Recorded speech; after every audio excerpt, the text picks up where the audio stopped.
이번에는 이제 외심 한번 공부하자고요.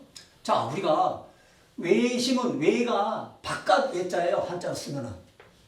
그러니까 바깥 외, 바깥에 있는 원의 중심이다. 그래서 영어로는 아우터 센터, 아우트니까 아우터 센터라고도 해요.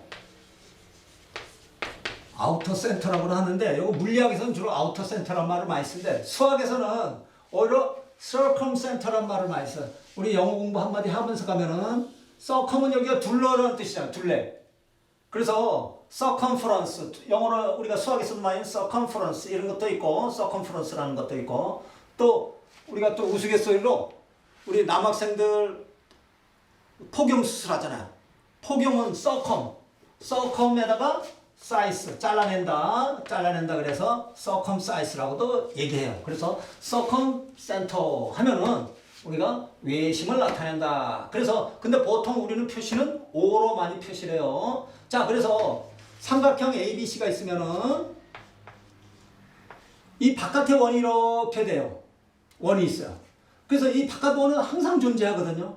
그래서 우리는 이 원의 중심을 이걸 O라고 표시한다. 이렇게 우리가 얘기하는 거예요. 자, O라고 표시하니까 우리가 내심일 때는 변까지의 거리가 같았지만은 이때는 꼭점까지의 거리가 같게 되는 거예요. 반지름으로. 우리 전 시간에도 얘기했듯이 우리가 이것은 대문자로 보통 표시해서 R로 표시한다. 이렇게 우리가 알고 있으면 돼요. 자, R로 표시한다. 그래서 여기 한 점에서 만나는데 요 길이, 이 길이 같아. 그러다 보니까 별 거꾸로 가보면은 길이 같으니까 여기서 이렇게 가보면은 이렇게 수직을 내려보면은 우리는 어떻게 볼 수 있느냐? 요 점에서 거리가 같은 점들의 자치가 만나는 거예요. 다시 한번 우리가 내심일 때는 두 변이 있으면은 변으로부터의 거리가 같은 점들이 이런 직선이고 가계이등분선이 돼서 그 가계이등분선이 이렇게 그러니까 변으로부터 거리가 같은 점들이 한 군데서 만난 것이고 이 외심은 뭐냐면은 A, B, C가 있으면은 접근법을 우리가 두 점으로부터 거리가 같은 점들은 뭐가 된다 그랬어요? 수직. 그러니까 왜냐면 이렇게 거리가 같아야 되니까. 이렇게 거리가 같으니까. 또 마찬가지로 여기서 이걸 A하고 B를 넣으면 수직이등분선을 딱 해. 그래서 요 길이하고 요 길이 같으면서 수직이등분선. 요 길이하고 요 길이 같으면서 수직이등분선. 다시 말하면 쭉 내면 그 수직이등분선이 반드시 한 점에서 만난단 말이에요. 그 수직이등분선에서 우리가 만나는 요 점이 외심이 되는 거예요. 그래야지만 요 길이, 이 길이로 반지름으로서 똑같은 반지름으로서 이렇게 원이 생길 수 있다는 것을 우리가 알 수 있는 거예요. 다시 한번 정리해보자고요. 그래서 유클리드적인 접근법은 두 점이 있는데 그것이 이제 여기 삼각형으로 나타내면 그것이 변으로 되겠죠. 우리 변은 영어로 사이드라 그래요. 사이드. 그래서 그 변으로부터 수직이등분선을 쭉 긋고 이쪽 변으로부터 또 수직이등분선을 쫙 긋고 이쪽 변으로부터 수직이등분선을 긋으면 딱 한 점에서 만나는데 그 한 점에서 만나는 점 요것이 우리가 외심이 되고 다시 한번 정리해보자고요. 내심하고 외심이 여러분들 꼭 알아야 될 거는 우리가 외심이 되면은 이렇게 이 길이하고 이 길이가 같으니까 요렇게 여기다 수직을 딱 내리고 수직을 딱 내리면은 요 삼각형하고 요 삼각형이 합동이 돼요. 요 삼각형하고 요 삼각형이 합동이 되고 요 삼각형하고 요 삼각형이 합동이 돼요. 그런데 내심에서는 우리가 전 시간에 공부했던 내심에서는 우리가 어떻게 되냐면은 요렇게 되면 요렇게 되니까 우리는 어떻게 되면 여기서 이렇게 수직을 내리면 요 삼각형하고 요 삼각형이 합동이 되고 요 삼각형이 합동이 되고 요 삼각형이 합동이 돼요. 요때 내심일 때는 요거는 외심일 때는 이렇게 된다. 우리가 꼭 기억해야 돼요. 자, 그래서 요 길이 요렇게 우리가 삼각형이 합동이 된다. 그래서 각을 나타낼 때도 우리 내심일 때는 A, B, C 이렇게 나타내지만은 외심일 때는 만약에 굳이 나타낸다면 A, B, C 이쪽이 같은 걸로 우리가 표시를 해야 돼요. 그러니까 그것이 나타나는 것이 내심이냐 외심이냐에 따라서 우리가 보는 방향을 달리해야 된다. 그게 여러분들이 꼭 알아둬야 되는 거예요. 그래서 우리가 대표적으로 아까도 얘기했지만은 자 삼각형 ABC가 있는데 여기가 삼각형 ABC가 있는데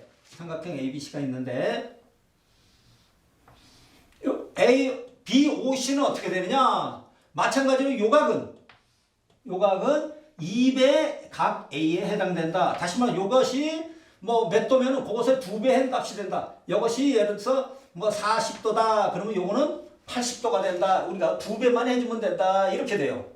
아까 우리가 내심일 때하고 조금 다르죠. 내심일 때는 우리가 어떻게 됐어요? 우리가 예를 들어서 요각이 40도인데 여기가 I가 됐다. 그러면은 90, 요거 반으로 나누면 얼마야? 20이잖아. 90에다 20 더한 요거는 90 더하기 2분의 40 해서 요것은 110도가 되고 요거는 80도가 되는 거예요. 그럼 증명을 한번 해보자고요. 증명도 너무 뭐 어렵지 않으니까 똑같은 방법으로 증명해주면 좋아요. 자, 우리가 이렇게 쫙 겉버리면 아까도 얘기했듯이 여기 보면은 외심일 때는 A, B, C 이렇게 놓고 보면은 요각은 뭐가 되겠어요? 2A가 되겠죠. 요각은 뭐가 되겠어요? 2C가 되겠어요? 안 되겠어요? 그러니까 2A 더하기 2C니까 2배 A 더하기 C인데 A 더하기 C가 뭐가 해당돼요? 여기 A 더하기 C니까 그냥 2배다. 이렇게 우리가 얘기할 수 있어요. 아, 그런데 요 외심의 경우는 특히 우리가 교과과정 기준으로 보면은 3학년 2학기 때 원의 성질에 관해서 많이 배워요. 이거는 특히 바깥에 내심보다 이 원의 성질하고 연결된 게 굉장히 많아서 이렇게 원의 성질을 알고 있면은 사실은 이것은 원주각이 되고 이걸 중심각이라고 얘기해요. 그래서 여러분들이 2학년들도 선행을 하고 싶어서가 아니라 자기가 조금 더 관심이 가진 학생들이라면 3학년 2학기 도형도 같이 공부하는 게 좋아요. 왜? 여기까지 그런 건 없거든요. 자기가 관심이 있는 데까지 공부하는 거지. 나이가 중요한 수준이 아니잖아요. 자기 관심이 있고 능력이 거기에 해당되느냐 거기에 중심이 되기 때문에 우리는 이것은 중심각이라서 우리가 2배다 이렇게 우리가 얘기할 수도 있어요. 자, 또 그래서 외심의 경우에는 우리가 몇 가지 우리가 알아둬야 될 게 있다. 자, 외점원의 반지름의 길이를 구하는 문제가 많이 나오는데 사실은 삼각형 ABC가 있으면은 삼각형 ABC의 넓이는 여러 공식이 있어요. 물론 가장 기본적인 건 밑변 곱하기 높이 하면 되겠죠. 밑변 곱하기 높이. 만약에 이렇게 되면 H, 요게 A니까 요거를 A에 해당되는 높이라고 해서 HA라고 하면 2분의 1 A 곱하기 HA도 되겠지. 그리고 아까 우리가 내심에서 공부한 대로 생각을 하면은 2분의 1 A 더하기 B 더하기 C에다가 R을 곱해도 되고 또 외심을 할 때는 4R분의 ABC 이런 것도 우리가 공식으로 좀 알아두면 좋아요. 우리가 직접 물론 이런 거 나올까 안 나올까 매우 약간 난이도 있는 문제에 생각할 수 있겠지만은 어떤 학생들한테는 난이도 없는 문제에 해당될 수도 있지만은 자 4R분의 ABC다. 그래서 외심을 우리가 위치를 자주 또 질문을 하기도 해요. 그래서 요거는 우리가 한번 생각을 해보자고요. 자, 그리고 요거 먼저 들어가기 전에 요 방정원의 반지름하고도 우리가 관련이 있어서 뭐 루트 RA, RB, RC 이래서 요 방정원의 반지름하고도 우리가 넓이 구하는 공식도 있고 뭐 여러 가지 있긴 하지만은 그거는 하여간 조금 관련이 있을 때 제가 설명을 하기로 하고 일단은 이렇게 되는데 왜 이 문제가 3학년 2학기 공부하고 여러분들이 같이 공부해 주시는 게 도움이 되냐면은 외심의 위치를 볼 때 외심에 관련되는 뭐 까르노 정리도 있고 뭐 여러 가지 그 수학자들이 많이 찾아놓은 그 길이나 각이나 이런 어떤 상관관계를 서로 어떤 관련이 있다는 것을 수학자들이 많이 찾아놨어요. 찾아놓기는 앞으로 여러분들이 더 찾을 수 있을는지 모르겠지만 하여간 어찌됐든 우리가 원하고 관련되어서 많이 나오기 때문에 우리가 예를 한번 들어보자고요. 외심의 위치를 보면 내심은 삼각형 안에 해야 되니까 내심의 위치는 삼각형 안에 있을 수밖에 없어요. 그런데 외심인 경우에는 예각삼각형일 때는 안쪽에, 직각삼각형일 때는 빗변의 중점에 있고, 둔각삼각형일 때는 밖에 있어요. 외심의 위치는. 물론 저 수심의 위치도 이제 나중에 수심을 공부하게 되면 위치가 조금 문제가 될 수도 있고, 그렇지만 일단은 이거를 그냥 여기서 계속 생각하려 그러면은 물론 뭐 생각할 수 없는 건 아니에요. 그런데 원을 그려놓고 보면 우리가 더 이해하기 편해요. 거꾸로 제가 한번 생각을 해보자고요. 자, 원이 이렇게 있다고 생각을 해보자고. 근데 여기서 삼각형 한번 그려봐라 그러면 그리는 거는 이렇게 그릴 수도 있고, 그렇죠? 또는 여기서 이렇게 그릴 수도 있어요. 원의 중심은 당연히 여기 어디 있겠죠? 여기 어디 있을 거예요.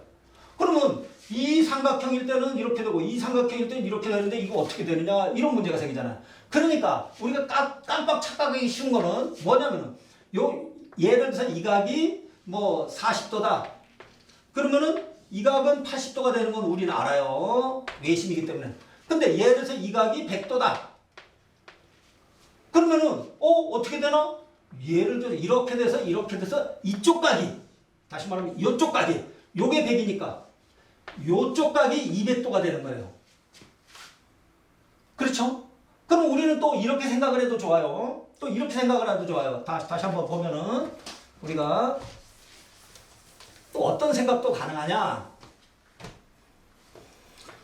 원의 중심을 지나는 걸 한번 딱 생각해 보자고요. 원의 중심을 지나는 여기 지름이 되겠죠. 지름이 돼서 이렇게 연결해 버리면은 이 길이 반지름으로 같아요, 안 같아요? 그러면은 요 삼각형은 무슨 삼각형이 되겠어요? 두 변의 길이 같은 A 이런 형식이 되는 이등변 삼각형이 되겠죠. 그 다음에 요거 같으니까 B 이렇게 각이 같은 삼각형이 되지 않겠어요? 근데 큰 삼각형에서 보면은 A도 두 개, B도 두 개니까 A 더하기 B는 뭐가 돼야 되겠어요? 90도가 돼야 되겠죠? 반드시 각 A 더하기 각 B는 반드시 90도. 그래서 원의 중심을 지나면 무조건 되고 여기가 직각이 되는 거예요. 그러면 우리는 생각을, 이게 직각이니까 요게 180도가 되는 거고 두 배니까. 그런데 우리는 요거를 조금 더 이쪽으로 옮겼다고 생각을 해보자고요. 옮겼다고 생각해보자. 그러면 하여간 조금 옮기면은 요 각이 조금 들어서 90도보다 더 크겠어요, 안 크겠어요? 그러니까 둔각이 되니까, 다시 말하면 원의 중심에서 위쪽으로 올라가면은 조금이라도 올라가니까 이 점이 어디쯤에 있던, 예를 들어서 이렇게 돼 있어도 조금 올려서 요렇게 생각을 하면은 우리가 조금이라도 둔각 삼각형이 될 것이고, 둔각 삼각형일 때는 요 밖에 원의 중심이 있는 거예요, 외심이. 그리고 마찬가지로 이쪽으로 오면은 90도보다 조금이라도 요거 비교하면 요만큼이 조금 모자르니까 우리는 요거는 예각이 되겠어요, 안 되겠어요? 마찬가지로 이쪽도 예각이 돼야지만 우리가 전부 예각삼각형이라 그러고 우리는 그 안쪽에 있을 수밖에 없는 거예요. 매우 중요한 것 중에 하나가 직각삼각형이다. 그럴 때는 빗변의 중점에 있게 되는 거예요. 그러니까 다시 말하면 이렇게 하면 여기가 직각이니까 여기 빗변이 되겠죠, 지름이. 그래서 빗변의 중점에 그것이 외심이 되고 우리가 원을 그려보면 금방 이해할 수 있다. 이렇게 되겠어요. 그리고 그러면 이제 이번에는 요 공식은 어떻게 나오느냐, 이런 의문이 생기죠, 여러분들이. 요거는 뭐 여러 가지 증명법이 있어요, 있기는. 그렇지만 중학교 3학년을 공부하고 오면은 더 편리한 내용이니까 만약에 어떤 문제에서 혹시나 삼각형의 넓이를 일찍 구하고, 물론 삼각형의 세 변의 길이를 알면은 헤론이라는 수학자가 삼각형의 길이만 가지고 삼각형의 넓이 구하는 공식도 있고, 그거 조금 변형으로 우리가 원에 대적하는 삼각형일 때는 우리 브라마구타 공식도 있으니까 예전에 경찰대학교에서 아주 기출문제로 나온 적도 있어요. 바로. 그래서 뭐 그 밖에 여러 군데서 나왔지만은, 그러니까 여러분들이 요걸 할 때 요 공식을 조금 어떻게 되는지 알고 얘기하면 매우 편리할 것 같아요. 예.